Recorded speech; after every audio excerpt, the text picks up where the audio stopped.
Seguimos avanzando con esta sección número 3 del Discipulado 1. En esta ocasión vamos a estudiar la lección que hemos titulado Cómo enfrentar las tentaciones. Entonces ya mismo comenzamos con el desarrollo del estudio de esta lección.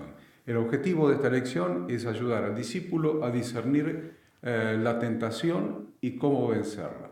Darse cuenta de cuando viene la tentación, determinar el origen y establecer una metodología, una forma para vencer la tentación.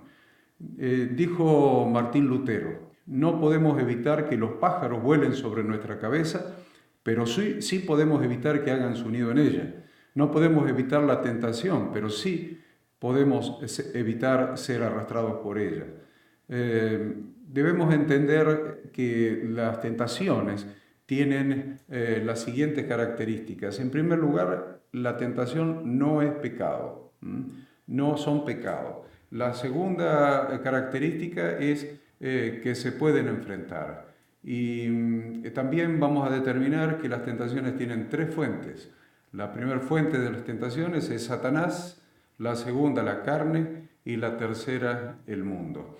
Entonces, vamos a ver un poquito algún texto que nos diga por qué decimos que las tentaciones no son pecado.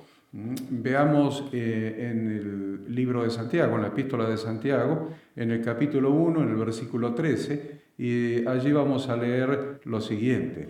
Vamos a leer: cuando alguno es tentado, no diga que es tentado de parte de Dios, porque Dios no puede ser tentado por el mal, ni Él tienta a nadie, sino que cada uno es tentado cuando de su propia concupiscencia es atraído y seducido. Entonces la concupiscencia, después que ha concebido, da a luz el pecado, y el pecado, siendo consumado, da a luz la muerte. Miren dónde aparece recién el pecado. No aparece en el momento de la tentación, obviamente que ser tentado no es pecado. De hecho, que Jesús, antes de comenzar su ministerio en la tierra, fue llevado por el Espíritu Santo al desierto para ser tentado por Satanás, y Jesús no tuvo pecado. Ahora, ¿cómo surge la tentación? Acá esta escritura que acabamos de leer en Santiago nos está diciendo que de Dios no surge la tentación jamás surge de Dios. ¿Por qué? Porque Dios no puede ser tentado del mal, ni Él tampoco tienta a nadie. Ahora, ¿de dónde surge la tentación? Dice: cada uno es tentado cuando de su propia concupiscencia es atraído y seducido. ¿Qué es la concupiscencia? La concupiscencia son los deseos, instintos animales. ¿Vieron? Un animal tiene instintos y vive por sus instintos. Tiene hambre, come, pasa algún animalito del otro sexo en estado de tener relaciones sexuales, y corren todos los animales atrás de ella. Y así sucesivamente. Tiene sed, bebe, está enojado, ladra, etc. Entonces el animal se mueve por instintos. Ahora, ¿qué pasa con el ser humano? Que todavía vivimos en un cuerpo animal, con sus instintos, a lo que se le llama carne. Ese cuerpo animal con sus instintos debe ser sometido o sujetado a la voluntad. No nos ha dado Dios espíritu de cobardía, sino de poder, amor y dominio propio. Dominio propio es poder sujetar los instintos de ese cuerpo animal a la voluntad. Entonces, cuando esos instintos están desordenados, están fuera de control de la voluntad, entonces ese desorden se llama concupiscencia. Entonces, concupiscencia es la atracción desordenada producto de los instintos del ser humano en su carne, el producto del instinto animal. Entonces acá está diciendo que Dios no puede ser tentado ni Él tienta a nadie. Ahora, cuando uno es tentado cuando de su propio instinto animal desordenado, fuera de control, es atraído y seducido. Y la descripción que hace el apóstol Santiago acá es una descripción de un embarazo. Comienza con ser atraído y seducido. Luego en el versículo 15, entonces dice: la concupiscencia, después que ha concebido. Hay una concepción, hay un embarazo. Hay un embarazo, la concupiscencia es atraída por algún pecado, producto del instinto, y es atraída y es seducida. Entonces, ¿qué hace? Concibe, se embaraza, y después que ha concebido, dice, da a luz el pecado, da a luz. O sea que el hijo que produce, el hijo que pare, es el pecado, da luz el pecado. Y el pecado, dice, siendo consumado, da luz la muerte. Pero antes de ser consumado el pecado, ya era pecado. ¿Ven? La concupiscencia, entonces, el ser humano, producto de su concupiscencia, es atraído y seducido por el pecado, por la tentación. Luego, entonces, concibe, se embaraza de esa tentación, de ese pecado, se embaraza y da a luz el pecado. O sea que da a luz el pecado antes de realizar el acto, antes de consumarlo. El pecado entonces da luz en nuestra mente, da luz en nuestro corazón. Por eso Jesús decía que el que mira a una mujer para codiciarla ya pecó, ya adulteró, porque el pecado se concibe en la mente, en el corazón de la persona, y no hace falta consumarlo, no hace falta que se materialice para que sea pecado.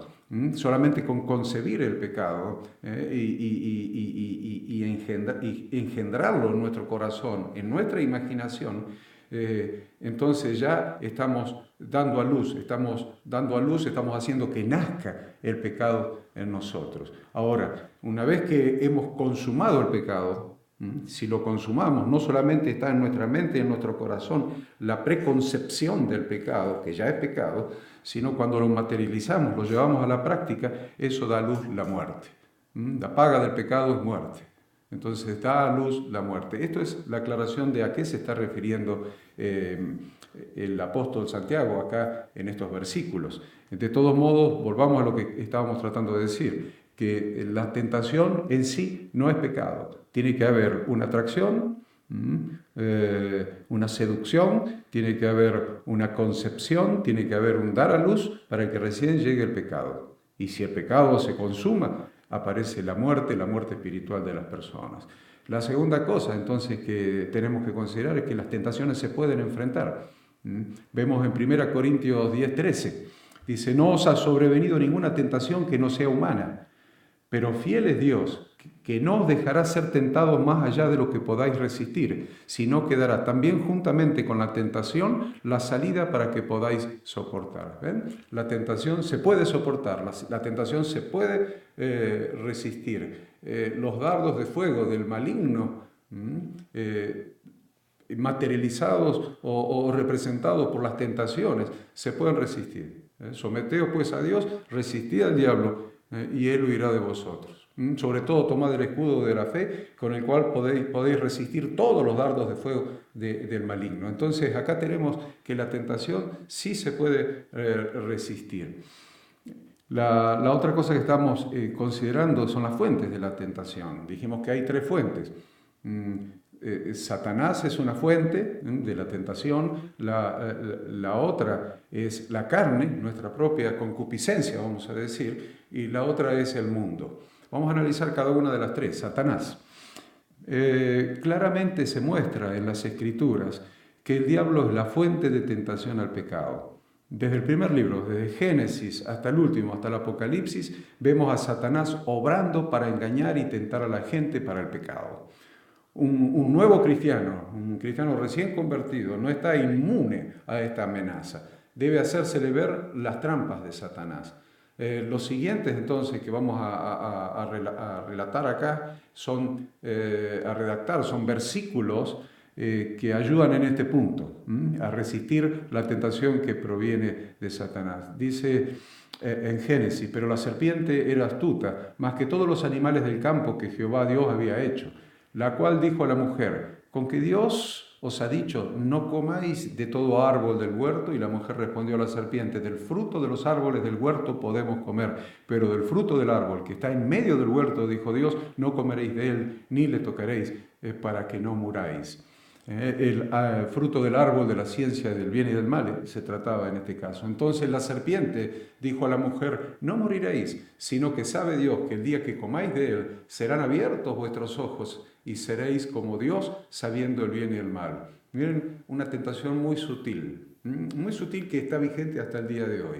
Satanás engañando al ser humano, diciéndole, ustedes pueden comer del fruto del árbol de la ciencia del bien y del mal. Ustedes pueden discernir, son suficientemente inteligentes, suficientemente capaces como para discernir qué es bueno y qué es malo para ustedes. ¿Verdad? El fruto del árbol de la ciencia del bien y del mal. Qué es bueno y qué es malo para mí. Ustedes lo pueden discernir solos. Ustedes no necesitan a Dios. Ustedes no necesitan la Biblia. No necesitan las escrituras, no necesitan oír la voz de Dios a través de su palabra, ustedes no necesitan ni siquiera estar relacionados con Dios, que Dios no tenga parte en su vida, porque ustedes pueden ser dioses, seréis como dioses, ustedes pueden ser sus propios dioses, sabiendo y discerniendo el bien y el mal, qué les conviene y qué no les conviene para su propia vida. Miren esa tentación que sufrió Eva en su momento, Adán y Eva en el huerto de Edén, todavía hoy sigue siendo la favorita de Satanás, diciéndole a la gente que puede ser su propio Dios y no necesita al Dios único y verdadero. Podemos leer, por ejemplo, en 1 Pedro, sed sobrios y velad. Velad quiere decir estar atento, estar despierto, estar con las antenas puestas en la dirección correcta. Sed sobrios y velad, porque vuestro adversario, el diablo, como león rugiente, anda alrededor buscando a quien devorar. Entonces nos está diciendo, ojo que el diablo anda alrededor tratando de tentar y hacer caer a los cristianos. Entonces sean sobrios y estén atentos a esta circunstancia, a esta situación. En Apocalipsis leemos, vi a un ángel que descendía del cielo con la llave del abismo y una gran cadena en la mano, y prendió al dragón, la serpiente antigua, que es el diablo y Satanás, y lo ató por 1000 años, y lo arrojó al abismo y lo encerró, y puso sus sellos sobre él, para que no engañase más a las naciones, hasta que fuesen cumplidos 1000 años. Y después de esto debe ser desatado por un poco de tiempo. O sea que vemos que hemos comenzado en Génesis con Satanás engañando y tentando, y hemos terminado por Apocalipsis con Satanás engañando y tentando también. Esa es la primera fuente de la tentación, Satanás. La segunda es nuestra propia carne.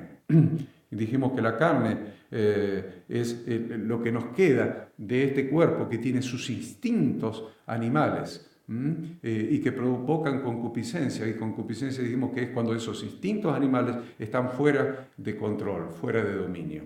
Esta fuente entonces se refiere a la antigua naturaleza humana dentro de cada uno de nosotros. Esa vieja naturaleza del cristiano pelea a lo largo de toda la vida con la nueva naturaleza espiritual, tratando de conseguir que el cristiano caiga en sus viejos hábitos de vida y se vuelva a ser egoísta. El nuevo creyente debe aprender a esperar tentaciones provenientes de este origen y debe saber cómo enfrentarlas, cómo afrontarlas. Los siguientes versículos entonces van a identificar esa fuente. Dice la Escritura, porque los que son de la carne piensan en las cosas de la carne, pero los que son del Espíritu en las cosas del Espíritu. Porque el ocuparse de la carne es muerte, pero el ocuparse del Espíritu es vida y paz. Por cuanto los designios de la carne son enemistad contra Dios, porque no se sujetan a la ley de Dios, ni tampoco pueden. Y los que viven según la carne no pueden agradar a Dios. Mas vosotros no vivís según la carne, sino según el Espíritu, si es que el Espíritu de Dios mora en vosotros. Y si alguno no tiene el Espíritu de Cristo, no es de él. Pero si Cristo está en vosotros, el cuerpo en verdad está muerto a causa del pecado, mas el Espíritu vive a causa de la justicia. Y si el Espíritu de aquel que levantó de los muertos a Jesús mora en vosotros, el que levantó de los muertos a Cristo Jesús vivificará también vuestros cuerpos mortales por su Espíritu que mora en vosotros. Así que, hermanos, deudores somos, no a la carne, para que vivamos conforme a la carne. Porque si vivís conforme a la carne, moriréis. Mas si por el Espíritu hacéis morir las obras de la carne, viviréis. Esta palabra de Romanos es muy esclarecedora, muy esclarecedora. Miren, cómo amplía Gálatas en el mismo sentido. Dice, digo pues, andad en el Espíritu y no satisfagáis los deseos de la carne, porque el deseo de la carne es contra el Espíritu y el del Espíritu es contra la carne. Y estos se oponen entre sí para que no hagáis lo que quisierais. Pero si sois guiados por el Espíritu, no estáis bajo la ley. Y manifiestas son las obras de la carne, que son adulterio, fornicación, inmundicia, lascivia, idolatría, hechicerías, enemistades, pleitos, celos, iras, contiendas, disensiones, herejías, envidias, homicidios, borracheras, orgías y cosas semejantes a estas, acerca de las cuales os amonesto, como ya os lo he dicho antes, que los que practican tales cosas no heredarán el reino de Dios. Mas el fruto del Espíritu es amor, gozo, paz, paciencia, benignidad, bondad, fe, mansedumbre, templanza. Contra tales cosas no hay ley. Pero los que son de Cristo han crucificado la carne con sus pasiones y deseos. Si vivimos por el Espíritu, andemos también por el Espíritu. No nos hagamos vanagloriosos, irritándonos unos a otros, envidiándonos unos a otros. Ahí tenemos dos textos que se refieren a la tentación producto de la carne. Ahora, cuando la tentación es producto del mundo, sabemos que en la Biblia se le llama mundo a tres cosas diferentes. Se le llama mundo al planeta Tierra. De Jehová es la tierra y su plenitud, el mundo y los que en él habitan.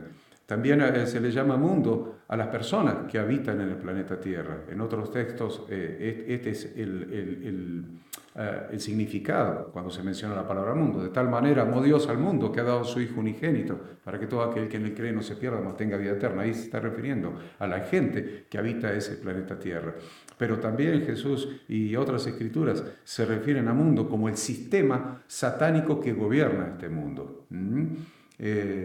Entonces, cuando hablamos de eso, de ese sistema satánico, esta es una fuente de tentación. Ese sistema satánico que gobierna.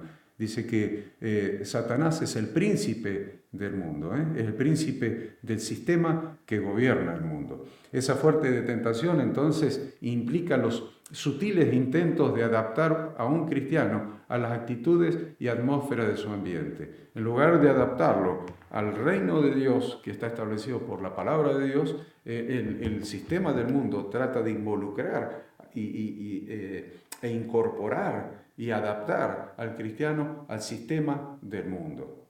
Debemos vigilar en forma especial las siguientes tentaciones.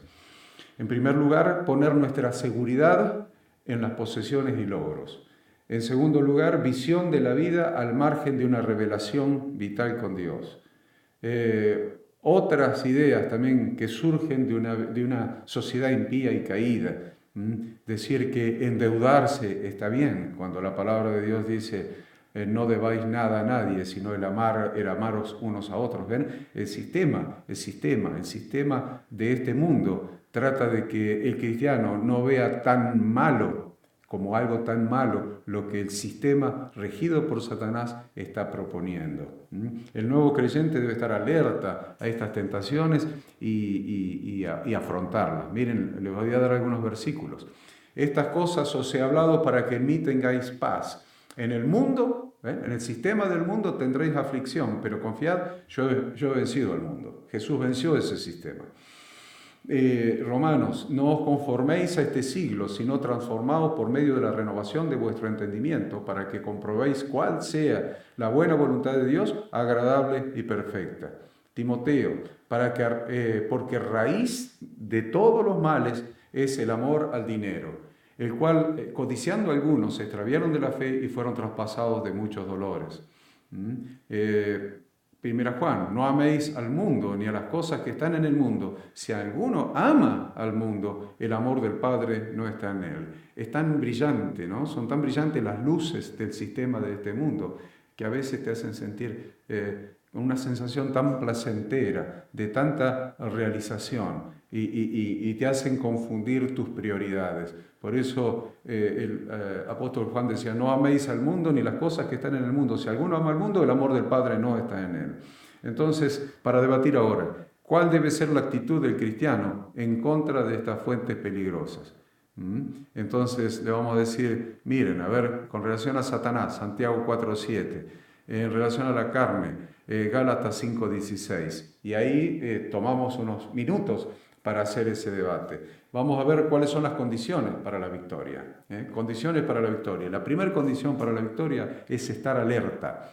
En muchos casos un creyente es derrotado porque no está alerta a las posibilidades de la tentación, no está velando, no está atento, no está alerta. El cristiano vive desprevenido de dos maneras. En primer lugar, se considera a sí mismo inmune a ser tentado. O la otra manera es considera que puede enfrentar en sus propias posibilidades naturales con éxito cualquier tentación. Por eso la Biblia en 1 Corintios dice: así que el que piensa estar firme, mire que no caiga.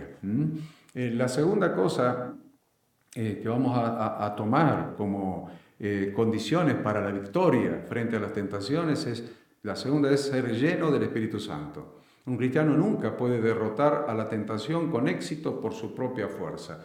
Es solamente mediante el poder del Espíritu Santo que la victoria llega a ser posible. Por eso Jesús le dijo a los discípulos: recibiréis poder cuando haya venido sobre vosotros el Espíritu Santo, y me seréis testigos en Jerusalén, en toda Judea, en Samaria y hasta el último de la tierra. Si bien acá está especificando el poder del Espíritu Santo que iban a recibir el día de Pentecostés era para ser testigos, ese Espíritu Santo cumple diversas funciones dentro del cristiano y una de esas es ayudarnos, asistirnos, socorrernos para resistir la tentación. Por eso dice: no os embriaguéis con vino, en lo cual hay disolución, antes bien sed llenos del Espíritu Santo. La tercera cosa que tenemos que tener bien presente es conocer las guías bíblicas para liberarse. Conocer las guías bíblicas para liberarnos de las tentaciones. Conocer las guías bíblicas para liberarnos. En 1 Corintios 10:13 se declara que con toda tentación Dios promete un medio para liberarnos mediante el cual podemos ganar la victoria. Leíamos hace un rato: no nos ha sobrevenido ninguna tentación que no sea humana, pero fiel es Dios, que no os dejará ser tentados más allá de lo que podéis resistir, sino que dará también, juntamente con la tentación, la salida para que podáis soportar. ¿Cuál es la salida? Mira, acá está la salida. Juntamente con la tentación, Dios nos está dando algo. Nos está diciendo: acá tienen la salida. Acá tienen los recursos, acá tienen las herramientas bíblicas para poder soportar, resistir a esa tentación y aún resistir al tentador. Hay dos importantes recursos bíblicos que debemos tener en cuenta en particular. Tenemos infinidad de recursos bíblicos, pero hay dos que quiero resaltar en particular. El primero es qué hacer con relación a las pasiones juveniles. Dice 2 Timoteo: huye también de las pasiones juveniles y sigue la justicia, la fe, el amor y la paz con los que de corazón limpio invocan al Señor. Lo que la Biblia nos enseña contra este tipo de tentaciones, que son las pasiones juveniles, es decir, las pasiones sexuales. Con relación a las pasiones sexuales, la Biblia dice: no resistas, no resistas. Con ese tipo de tentación no resistas. Con relación a ese tipo de tentación, hace lo que hizo José en el Antiguo Testamento. José en Egipto con la esposa de Potifar, el general del faraón. ¿Qué hizo José? José huyó de las pasiones juveniles. Esa es la alternativa que nos está marcando la Biblia. Huye de ellas, corre por tu vida. Serás incapaz de luchar contra las pasiones juveniles, contra una tentación sexual. Y la segunda cosa que quiero resaltarles es rechazarlo toda tentación fundamentado en la palabra de Dios. Siempre. Rechazar toda tentación fundamentado en la palabra de Dios. Lo vemos a Jesús hacer eso. Vemos a Jesús 3 veces ser tentado y las 3 veces decir: escrito está. Debemos aprender el escrito está. Miren, vamos a leer la tentación de Jesús. Entonces Jesús fue llevado por el Espíritu al desierto para ser tentado por el diablo. Y después de haber ayunado 40 días y 40 noches, tuvo hambre. Y vino a él el tentador y le dijo, si eres hijo de Dios, di que estas piedras se conviertan en pan. Y él respondió y dijo, escrito está. Ahí tienen la primera vez la respuesta. Escrito está, no solo de pan vivirá el hombre, sino de toda palabra que sale de la boca de Dios. Entonces el diablo le llevó a la santa ciudad y le puso sobre el pináculo del templo y le dijo, si eres hijo de Dios, échate abajo porque escrito está. El diablo aprendió la lección. Aprendió, dijo, si Jesús me está rechazando con mi tentación, con el escrito está, ahora yo lo voy a intentar con la palabra. Y muchas tentaciones vienen con argumentos que están fundados en la palabra, palabras sacadas de contexto, como hizo el diablo acá. Sacó Biblia de contexto para tentar a Jesús. Escrito está, a sus ángeles mandará acerca de ti y en sus manos te sostendrán para que no tropiece tu pie en piedra. Jesús tomó esa palabra descontextualizada, sacada del contexto, y le respondió con un escrito está dentro del contexto de las Escrituras. Entonces Jesús le dijo, escrito está también, no tentarás al Señor tu Dios. Simple. Una palabra dentro de contexto tiene poder. Una palabra fuera de contexto hasta te puede tentar y hacer caer de la firmeza de tu fe. Ojo con sacar Biblia de contexto. La Biblia dentro del contexto tiene poder. Fuera del contexto es fuente de tentación. Entonces, dice, otra vez le llevó el diablo a un monte muy alto y le mostró todos los reinos del mundo y la gloria de ellos. Y le dijo, todo esto te daré si postrado me adorares. Entonces Jesús le dijo, vete Satanás, porque escrito está, al Señor tu Dios adorarás y a Él solo servirás. El diablo entonces le dejó y aquí vinieron ángeles y le servían. Entonces, ¿cuál es el método de Jesús para resistir la tentación? El método de Jesús para resistir la tentación es, vete Satanás porque escrito está. Las tres tentaciones las resistió con el escrito está, con Biblia dentro del contexto. Y en la última definitivamente dijo, vete Satanás porque escrito está. Si nosotros queremos aprender el método de Jesús, le tenemos que agregar algo, porque nosotros no somos Jesús y tenemos que usar el nombre de Jesús, porque en el nombre, en la persona de Jesús hay poder. Entonces nosotros vamos a decir, vete Satanás, en el nombre de Jesús, porque escrito está, y ahí viene la escritura dentro del contexto. Vete Satanás, en el nombre de Jesús, porque escrito está, y ahí viene la escritura dentro del contexto. Por lo cual debemos conocer la escritura para poder realmente, en esta parte de resistir la tentación, poner los textos exactos para resistir la tentación. Entonces debemos realmente estudiar y aprender las escrituras. Y la cuarta cosa que es un elemento para resistir la tentación es la oración. Ayuda al nuevo cristiano a descubrir recursos bíblicos adicionales para vencer la tentación, la oración. Si orás y te llevas la Biblia, como enseñábamos en la lección correspondiente, y ocupás un tiempo, no solamente para hablar con el Padre, sino para recibir de Él palabra, leyendo y abriendo el corazón para que el Espíritu te vaya guiando y revelando. Miren, la Biblia realmente es una fuente inagotable, pero la oración es lo que va a traer esto a nosotros. Orar y leer las Escrituras en una actitud de adoración, de oración al Padre. La oración realmente juega un papel importante para alcanzar la victoria en la lucha contra la tentación.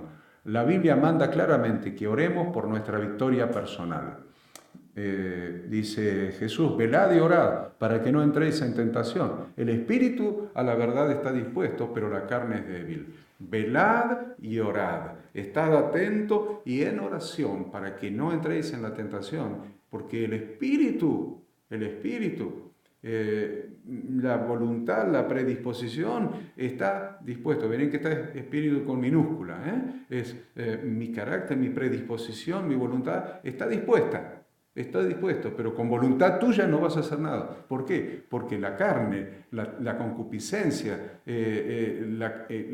los deseos carnales fuera de control, muchas veces, o la mayoría de las veces, diría yo, son más fuertes que tu propia voluntad, que tu propio espíritu. Entonces necesitas estas herramientas que hemos detallado en esta lección y te estamos diciendo, como última herramienta, no dejes de orar. Vamos a memorizar un texto, como hemos hecho en otras lecciones. Vamos a memorizar un texto. Santiago 1.12. Santiago 1.12 dice, bienaventurado el varón que soporta la tentación, porque cuando haya resistido la prueba, recibirá la corona de vida que Dios ha prometido a los que le aman. Bienaventurado el varón que soporta la tentación, porque cuando haya resistido la prueba, recibirá la corona de vida que Dios ha prometido a los que le aman. Le vamos a dar una tarea para que puedan hacer durante la semana. ¿Qué tarea vamos a hacer esta semana?